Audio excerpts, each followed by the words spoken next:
தொழில் முனைவோராக ஆர்வம் உள்ளவரா நீங்கள்? உங்களுக்காகவே சென்னையில் உலக முதலீட்டாளர்கள் மாநாடு. வர விரும்புவோர் கீழே குறிப்பிட்டுள்ள இணையதளத்தில் பதிவு செய்யவும். ஹரிஷ் கல்யாண் மற்றும் MS பாஸ்கர் நடிப்பில் விறுவிறுப்பான பார்க்கிங் திரைப்படம் இப்போது உங்கள் டிஸ்னி பிளஸ் ஹாட்ஸ்டாரில். நக்கிரன் நேயர்களுக்கு வணக்கம். இன்று நம்முடன் கருத்துக்களை பகிர்ந்து கொள்ள இணைந்திருக்கிறார் திமுக தேர்தல் பணிக்குழு செயலாளர் திரு கடலூர் இளப்புகழேந்தி அவர்கள். வணக்கம் சார். அனைவருக்கும் வணக்கம். பஞ்சாப் உள்ளிட்ட மாநிலங்களில் லாரி ஓட்டுநர்கள் போராட்டத்தில் ஈடுபட்டிருக்கிறாங்க. புதிய சட்ட திருத்தம் அதில் தங்களுக்கு பெரிய பாதிப்பை ஏற்படுத்துது அப்படின்னு சொல்லி, பழசில் ஒரு விபத்து ஏற்படுத்திட்டா உயிரிழப்பு இந்த மாதிரி ஏற்படுத்தினா 2 வருட சிறை தண்டனை அந்த மாதிரிலாம் இருக்கும். ஆனால் இப்போ 10 வருடங்கிறாங்க, 7 லட்சம் அபராதங்கிறாங்க. இந்த மாதிரிலாம் இருந்தால் லாரி ஓட்டுநருடைய வாழ்வாதாரம் ரொம்ப இதாகிடும். யாருமே இந்த தொழிலுக்கு வரமாட்டாங்க. மிகப்பெரிய இதுவாக இருக்குது. இதை மாற்றணும் அப்படின்னு சொல்லி பெரிய அளவு போராட்டம் நடக்குது. இங்கே தமிழ்நாடு உள்ளிட்ட மாநிலங்களில் இருக்கிறவங்க ஏற்கனவே இருக்கிற சட்டத்திலே பல குறைபாடுகள் இருக்குது, அதுவே சரி செய்யணும் அப்படின்னு நாங்கள் சொல்லிகிட்டு இருக்கிறோம். இப்போ புதுசாக இந்த மாதிரி வந்ததுன்னா இந்த தொழிலில் யாருமே இருக்க முடியாது அப்படிங்கிறாங்க.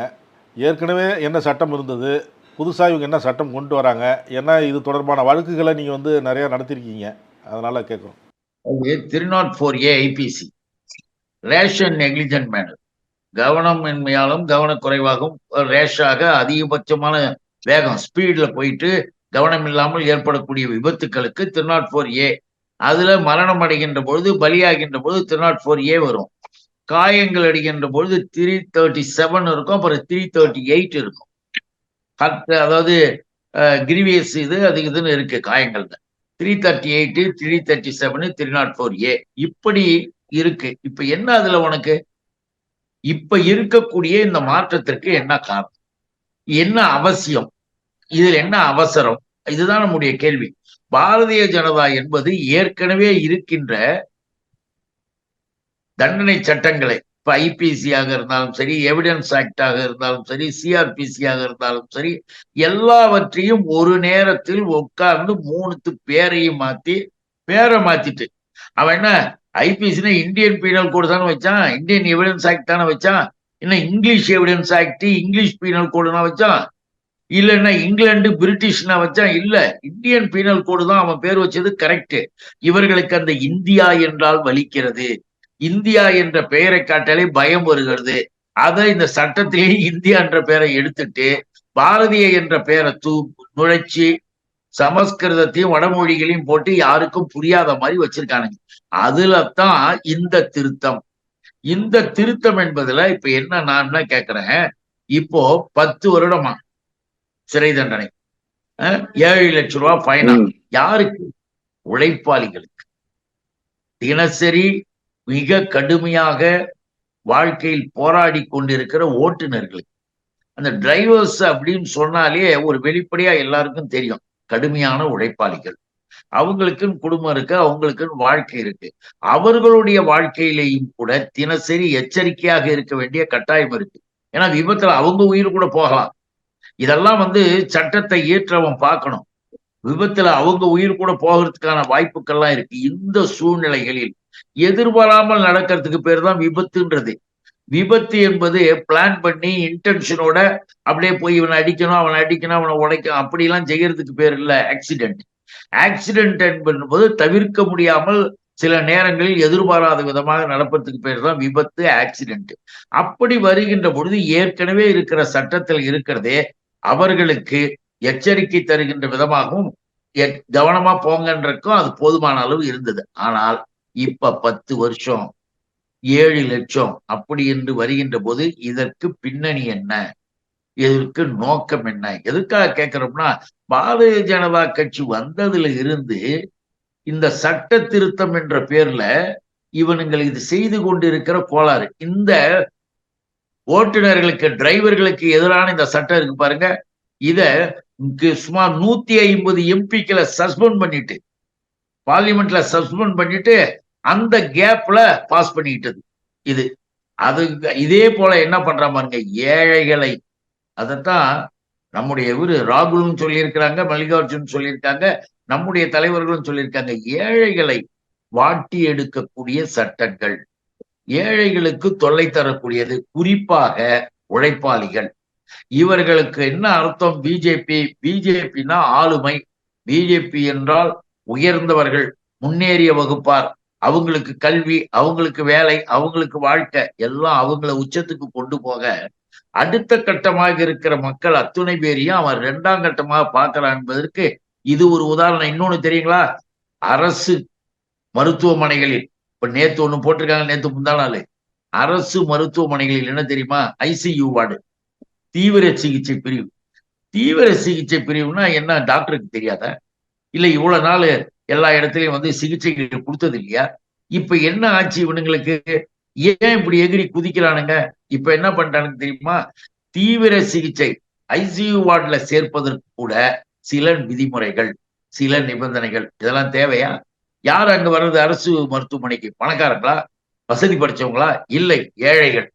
ஏழைகளுக்கு புறம்பாகவே செயல்பட்டு கொண்டிருக்கிற நரேந்திர மோடி என்கின்ற மோசடி கூட்டம்.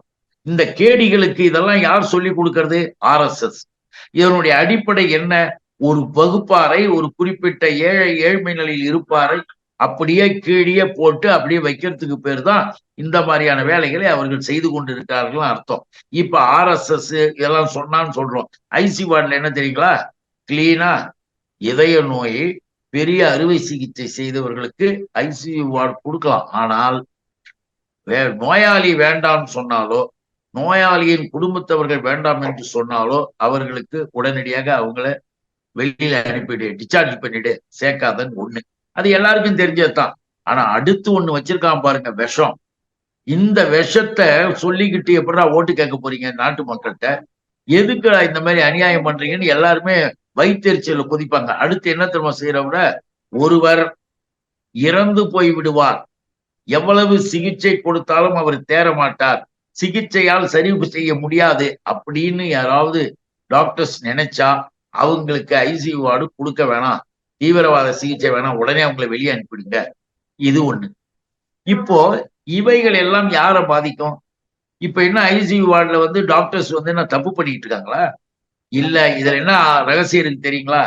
வேண்டுமென்றே எதிர்கட்சியினராக இருப்பவர்கள் போராட்டங்களோ மற்றவங்களிலோ இருந்து தாக்கப்பட்டோ இல்ல வேறு விதமாகவோ ஏதோ அரசு மருத்துவமனைக்கு போனா அவர்களுக்கு ஒரு முடிவையே கட்டிடுவான். இதெல்லாம் அது உள்ள இருக்கு. அதே மாதிரி ஓட்டுநர்களுக்கான இதுல என்ன இருக்கு தெரியுமா? தெளிவாக கூட சொல்லியிருக்காங்க. காங்கிரஸ் தலைமையில கூட அது அறிக்கை எல்லாம் கொடுத்திருக்காங்க. என்னன்னா, இந்த சட்டங்களை வைத்துக்கொண்டு ஊழல் அதிகமா, இந்த சட்டங்களை வச்சு வைத்துக்கொண்டு அதுல சொல்றானாம், என்ன சொல்றான்? நீயே போலீஸுக்கு சொல்லிட்டீன்னா உனக்கு இது வராது. சட்டத்தில் எழுதியிருக்கிய, அமெண்ட்மெண்ட்ல கொண்டு வந்திருக்கிய, நீயே சொல்லிட்டீன்னா வராது. நீயே சொல்லிட்டீனான்ற வார்த்தையை எதுக்காக போடுற? ஏன் போடுற? விபத்து நடக்குது, விபத்து நடந்தோன்னா டிரைவர்ஸை இதுவரைக்கும் கைது பண்ணாம இருந்ததே கிடையாது. அவர்கள் ஏன் தப்பிச்சு அந்த நேரத்துல போகணும்? ஒரு நேரத்துல ஒரு பெரிய மக்கள் திரள் இருக்கிற இடம், எதிர்பாராத விதமாக சடன் கிராஸ் ஒண்ணு நடக்குது. சடன் கிராஸ் நடக்கும்போது பஸ் இடிச்சிடுது, கீழே விழுந்து இறந்துடுறாங்க. அப்போ அங்க இருக்கக்கூடிய அவர்களுக்கு வேண்டியவர்கள் எல்லாம் யார் அடிக்க வருவான்? டிரைவர் காக்க வரான். டிரைவர்ஸ் என்ன பண்றாங்க? குதிச்சு தப்பிச்சு ஓடுறாங்க. அதுக்கு பிறகு அது மருத்துவமனைக்கு போறதுக்கு போது அப்புறம் வந்து இந்த டிரைவரு, இந்த பஸ் ஓட்டுநர் மிக தெளிவாக தெரிய போது காவல்துறைக்கு அப்புறம் அடுத்த கட்ட நடவடிக்கைக்கு போயிடுறாங்க. இதுதாங்க உண்மையான நிலைமை. இந்த நிலைமை இருக்கின்ற பொழுது ஓட்டுநர்களை, உழைப்பாளிகளை கடுமையாக பாதிக்கக்கூடிய அளவிற்கு அரசு மருத்துவமனைகளிலே ஐசியூ வார்டு கூட நம்மளை போன சாதாரண மக்கள் யாரும் போக முடியாத அளவிற்கு சட்ட திருத்தங்கள் என்ற பெயரிலே கொண்டு வந்திருக்கின்ற அத்துணையும் உழைப்பாளிகளுக்கு, பாடுபடுகின்ற மக்களுக்கு எதிராக. அதனாலதான் இப்ப என்னாச்சு, நார்த் இந்தியாவில் குஜராத் உட்பட, குஜராத், யூபி, ராஜஸ்தான், மத்திய பிரதேசம் எல்லா இடத்திலும் கம்ப்ளீட் ஸ்ட்ரைக். லாரிகள் எல்லாம் ஸ்ட்ரைக்ல நிக்குது. எங்க? அதனால என்னாச்சு? பெட்ரோல் டீசல் கிடைக்கல, விலை ஏறது ஒரு பக்கம், கிடைக்கவே இல்லை. ஒரு டாக்டர், ஒரு மருத்துவ, இவங்க ஓட்டுநர்கள் எல்லாருமே வந்து அங்கங்க போராடிக்கிட்டு இருக்காங்க. அதை நிறுத்தணும், போய் பேசி என்ன செய்யணும், இது எதுக்கு இதை இப்ப கொண்டு வரோம் அப்படின்னு தெரிஞ்சு பதில் சொல்லணும்னா யாரும் போய் சொல்லவும் இல்லை. அதனால இது அதிகபட்சமாக போய்கொண்டிருக்கிறது. இந்த போராட்டம் என்பது இவர்களுக்கு தேவையில்லாத ஒன்றை இவர்களே உருவாக்குறது. இவர்களே உருவாக்குவது. அதுக்காக சொல்றேன். ஏன்னு கேட்டீங்கன்னா, நீங்க இந்த அக்ரிகல்ச்சர் விவசாயிகள் 3 சட்டத்தை கொண்டு வந்து போராட்டம் நடந்தது. கிட்டத்தட்ட நியர்லி 1 இயர் நடக்குது. அந்த 1 இயர் நடக்கிற போராட்டம் எல்லாரும் டெல்லியவே சுத்தி உட்கார்ந்து எல்லாத்தையும் அரெஸ்ட் பண்ண மாதிரி பண்றாங்க. ஆனால் மோடி திரும்பி கூட பார்க்கல. இதுல இருந்து உனக்கு தெரியணும், இதுதான் முக்கியம். இதன் மூலமாக சொல்லணும், விவசாயிகள் ஓராண்டு போராடினாலும் அந்த 3 சட்டத்தையும் என்ன பண்ணானுங்க, ஒத்தி வச்சான், நிலுவையில் வைத்தான், தூக்கி வச்சுட்டான். வேற வழி இல்லைன்னு. விவசாயிகளுக்கும் அப்படித்தான், தொழிலாளர்களுக்கும் அப்படித்தான், இந்த மாதிரி அரசு மருத்துவமனையில ட்ரீட்மெண்ட் எடுக்க போற ஏழை எளிய மக்களுக்கும் அப்படித்தான். என்றால் பாரதிய ஜனதா அரசு என்பது வசதி படைத்தவர்களுக்காக, பணக்காரர்களுக்காக என்றைக்கும் இருக்கின்ற ஒரு அரசு என்பது இதன் மூலமாக வெளிப்படையா சொல்றேன்.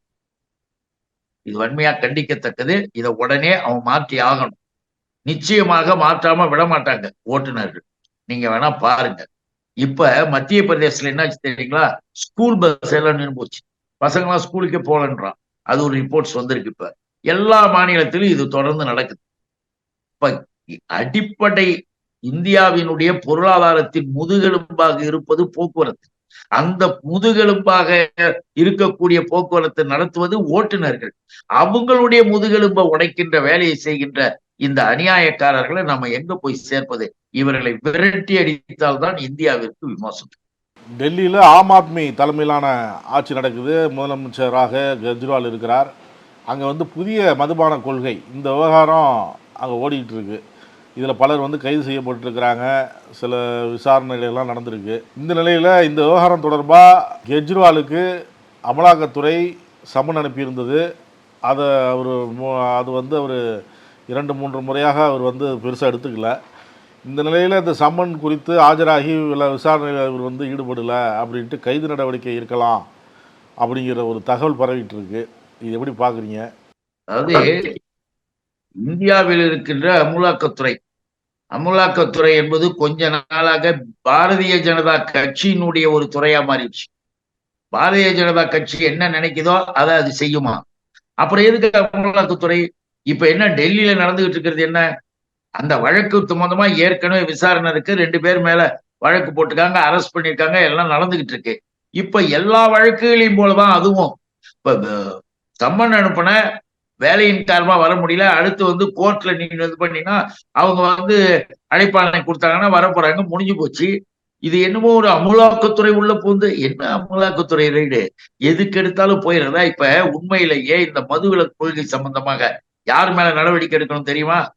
குஜராத்தினுடைய சீஃப் மினிஸ்டரா இருக்கிற பாரதிய ஜனதாவினுடைய சீஃப் மினிஸ்டர். குஜராத்துக்கு இன்னைக்கு முன்னாள் முதலமைச்சராக இருந்த மிஸ்டர் நரேந்திர மோடி அண்ட் கோ, இவங்களெல்லாம் அரெஸ்ட் பண்ணி உள்ளத்துக்கு போடணும். ஏன்?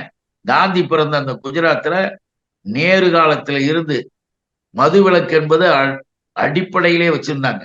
அந்த மதுவிலக்கு சரியாக இருந்ததை கொஞ்சம் கொஞ்சமாக யாரு, இந்த நரேந்திர மோடி அண்ட் கோ, பாரதிய ஜனதா கொஞ்சம் ஒரு ரிலாக்ஸ் பண்ணி விட்டான். 1 வருஷத்துக்கு முந்தி, 2 வருஷத்துக்கு முந்தி. போன வாரம் யாருகிட்ட ஒரு மிகப்பெரிய தனியார் கம்பெனி, தனியார் நிறுவனத்துக்கிட்ட குஜராத்தினுடைய மதுவிலக்கு சம்பந்தமா, மது விற்பனை சம்பந்தமாக கையொப்பமிட்டு ஓகே பண்ணியிருக்கானுங்க. அக்ரிமெண்ட் போட்டிருக்கான். அக்ரிமெண்ட் போட்டுட்டு இந்த இடத்தில் இந்த நேரத்தில் இது கிடைக்கும் அப்படின்றான். அதுக்கு பேர் என்ன? அதுக்கு எவ்வளவு கோடி வாங்கின? எத்தனை கோடியை பாரதிய ஜனதாவுக்கு வாங்கின? அதுக்கு முதல்ல பதில் சொல்லு. கெஜ்ரிவால் அவர் அங்க ஆட்சி நடத்திக்கிட்டு இருக்கிறாரு, நல்ல பேரோட சிறப்பாக டெல்லியில பண்ணிக்கிட்டு இருக்கிற அந்த இந்திய கூட்டணியில ஒரு சிறப்பான செயல்படக்கூடிய அவர் கெஜ்ரிவால்னு ஒண்ண எதுக்கு எல்லாம் பாஞ்சு குடிக்கிற? ஆனா ஒண்ணு, இன்றைக்கு அங்கு நடந்து கொண்டிருக்கின்ற இந்த வேலை என்பது பழிவாங்கும் நடவடிக்கை. அதனால்தான் அவரே சொல்றாரு, நாடாளுமன்ற தேர்தலில் நான் ஓட்டு கேட்க கூடாது, பேசக்கூடாது, அதனால என்ன கைது பண்ணி உள்ள போட்டுடலாம் அப்படின்னு கற்பனை பண்ணிக்கிட்டு போறாங்க. அதையும் நாங்கள் சந்திப்போம் அப்படின்னு அவர் சொல்றாரு. ஏன்னா மக்களுடைய சிந்தனைக்கு எல்லாமே போகுது. என்ன இவனுங்க, காந்தியார் பிறந்ததுன்னா நமக்கு தமிழ்நாட்டுக்கு வேணா குஜராத் தூரமா இருக்கலாம், டெல்லிக்கு பக்கம் தானே. அவங்களுக்கு தெரியாத அங்க டெல்லிக்கு பக்கத்துல இருக்க குஜராத்ல ஒரு ஏரியாவுக்கு ஒரு விதமா மது இருக்கலாம்னு சொல்லி தனியார் கம்பெனி கிட்ட அக்ரிமெண்ட் போட்டது பாரதிய ஜனதா. வெளிப்படையா அவர்களை கூப்பிட்டு எத்தனை கோடிடா வாங்கினீங்க, என்னடா வாங்கினீங்கன்னு விசாரிச்சா பல உண்மைகள் வரும். ஏன்னு கேட்டீங்கன்னா அமலாக்கத்துறையுடைய லட்சணம் எங்க? இப்ப நம்ம திண்டுக்கல் டாக்டர்கிட்ட என்ன பண்ணானுங்க, திண்டுக்கல்ல இருக்க ஒரு டாக்டர்கிட்ட எத்தனை லட்சம் ரூபாய் பேசினானுங்க அமலாக்கத்துறை ரைடு போறதுக்கு முந்தி. அது யாரு? அங்கி திவாரி, அமலாக்கத்துறை அதிகாரி பேரு அங்கி திவாரி. அவர் போனார், போயிட்டு கையும் களவுமா மாட்டினார். மாட்டி நம்ம போலீஸ் கிட்ட மாட்டி அரெஸ்ட் பண்ணி உள்ள தூக்கி போட்டாங்க. அதுதான் அமலாக்கத்துறையினுடைய லட்சணம். இன்னைக்கு இன்னும் மோசம் என்ன தெரியுங்களா? அமலாக்கத்துறை ஏன் தான் இப்படி இந்தியாவை நாசப்படுத்துறானுங்களோ இந்த பாவிங்கன்னு தெரியல. சேலத்துக்கு பக்கத்துல இருக்கிற கிராமத்துல இருக்கிற 2 விவசாயிகள், அது ஒரு டிஸ்ட்ரிபியூட், அந்த இது சாரி அந்த பிரச்சனைகள், அந்த வழக்கு என்பது 2 பேருக்குள்ள இருக்குது. அந்த நிலத்துக்கு 6 ஏக்கருக்கு பக்கத்துல இருக்கிற நிலத்துக்கார பிஜேபி. நான் அதுக்காக தான் சொல்ல வந்தேன். பிஜேபி காரர் மாவட்ட அளவுல தலைவரா இருக்கக்கூடியவனா, பக்கத்து நிலத்துல அவன் செய்யறான். அந்த 6 ஏக்கரை என்கிட்ட வித்துருன்றான், என்கிட்ட கொடுத்துருன்றான். இவங்க 2 பேரும் முடியாதுன்றாங்க. கண்ணையன் அவருடைய பிரதரும். அவங்க முடியாதுன்னும் போது பிரச்சனைகளை வளர்த்துக்கிட்டே இருக்கிறான். ஆனா நீண்ட நெடுங்காலமாக சட்டப்படியாக அந்த பிரதர்ஸ் கிட்ட தான் அந்த நிலம் இருக்கு, எல்லாருக்கும் தெரியும். அதை போய் கையகப்படுத்தினா அது அவன் வேற கேஸ் போனா இல்ல கம்ப்ளைண்ட் கொடுத்தான் சண்டை போட்டானா அது வேறு. ஆனால் இதுக்கு போய் அமலாக்கத்துறையில இருந்து சம்மன் அமலாக்கத்துறை அவங்க 2 பேரையும் கூப்பிடுது.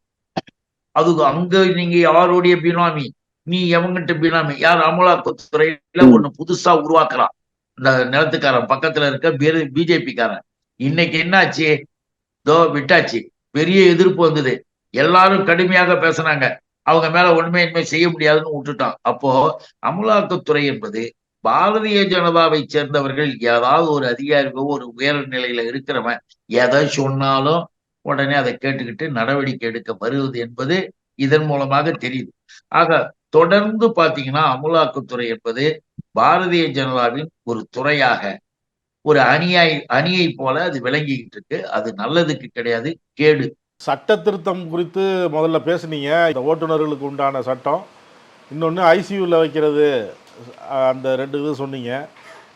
வேறு ஏதாவது சட்ட திருத்தங்கள் பண்ணுறாங்களா? அதுக்கும் எதிர்ப்பு தெரிவிக்கிறாங்களா? தேர்தல் ஆணையத்திலேயே இவங்க சட்ட திருத்தம் பண்ணுறாங்க அப்படிங்கிற ஒரு விமர்சனம்லாம் வருது. ஆமா, நீங்க எப்ப 150 கிட்டத்தட்ட எம்பிக்களை சஸ்பெண்ட் பண்ணிட்டு இடைநீக்கம் செஞ்சுட்டு அவசரமாக எந்த விவாதமும் இல்லாம நாடாளுமன்ற மக்களவையில அதுக்கப்புறம் மாநிலங்களவையில இவனுங்க பாஸ் பண்ணிட்டு வந்திருக்கானுங்க அப்படின்னும் போது அதுல எவ்வளவு ஐயம், சந்தேகம்.